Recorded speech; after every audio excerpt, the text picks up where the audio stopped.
Hi friends, welcome to our channel. Karthika Deepam serial next ఎపిసోడ్లో ఏం జరగబోతోందో ఈ వీడియోలో చూసి తెలుసుకుందాం.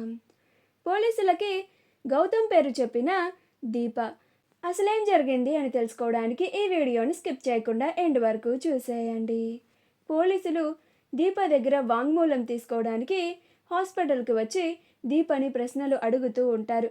అప్పుడు దీప ఆ ప్రశ్నలకి సమాధానాలు చెప్తూ ఉంటుంది.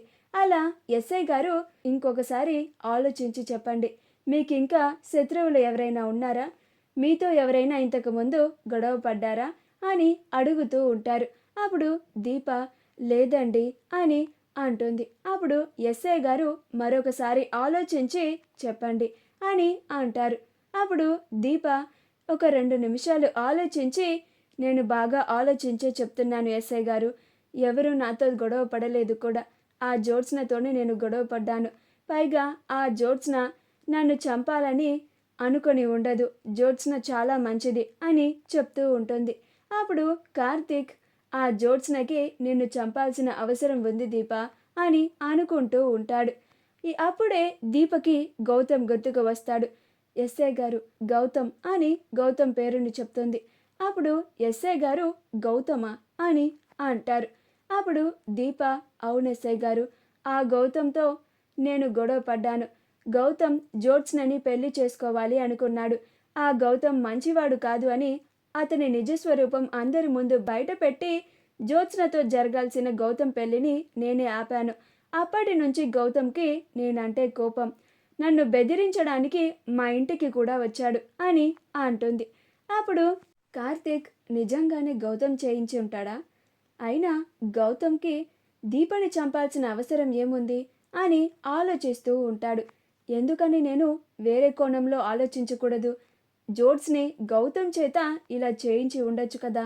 గౌతమ్కి దీప అంటే కోపం ఉంది, ఆ జ్యోత్స్న ఎవరినైనా రెచ్చగొట్టి ఇలా చేయించే సత్తా ఉంది. కాబట్టి గౌతమ్ నిజంగానే దీపని చంపాలని ప్రయత్నించి ఉంటాడా అని అనుకొని అవును ఎస్ఐ గారు, నేను లేనప్పుడు నా భార్య, మా అమ్మ, మా అనసూయ గారిని ఆ గౌతమ్ ఇంటికి వచ్చి మరీ బెదిరించి వెళ్ళాడు.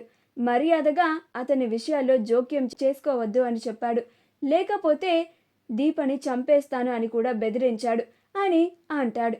అప్పుడు ఎస్ఐ గారు అవునా, అయితే మీకు ఆ గౌతమే మీ మీద అటాక్ చేయించాడు అని అనుమానం ఉందా దీప గారు అని అంటారు. అప్పుడు దీప అవును ఎస్ఐ గారు అని అంటుంది. అప్పుడు ఎస్ఐ మీరు చెప్పిన వాంగ్మూలం ప్రకారం ఆ గౌతమ్ని అరెస్ట్ చేసి మేము విచారిస్తాము. నిజంగానే గౌతమే ఈ పనిని చేశాడు అని తెలిస్తే మాత్రం ఆ గౌతమ్కి ఖచ్చితంగా శిక్ష పడుతుంది, మీరేమి కంగారు పడకండి అని చెప్పి అక్కడి నుంచి ఎస్ఐ గారు వెళ్ళిపోతారు. అప్పుడు కార్తీక్ నువ్వు రెస్ట్ తీసుకో దీప, నేను ఎస్ఐ గారితో మాట్లాడి వస్తాను అని అంటాడు. అప్పుడు దీప అలాగే బాబు అని రెస్ట్ తీసుకుంటూ ఉంటుంది. కార్తీక్ ఎస్ఐ గారి దగ్గరికి వెళ్ళి ఎస్ఐ గారు, నిజానికి ఆ గౌతమ్ అస్సలు మంచివాడు కాదు, వాడు అమ్మాయిల జీవితాలతో ఆడుకుంటాడు. అందుకే దీప జ్యోత్స్నని పెళ్లి చేసుకోబోతూ ఉంటే ఆపింది. జ్యోత్స్న జీవితం వాడి చేతిలో బలైపోకూడదనే ఆపింది. కానీ ఈ విషయం ఆ జ్యోత్స్నకి వాళ్ళ కుటుంబానికి అర్థం కావడం లేదు సార్ అని మొత్తం చెప్తూ ఉంటాడు.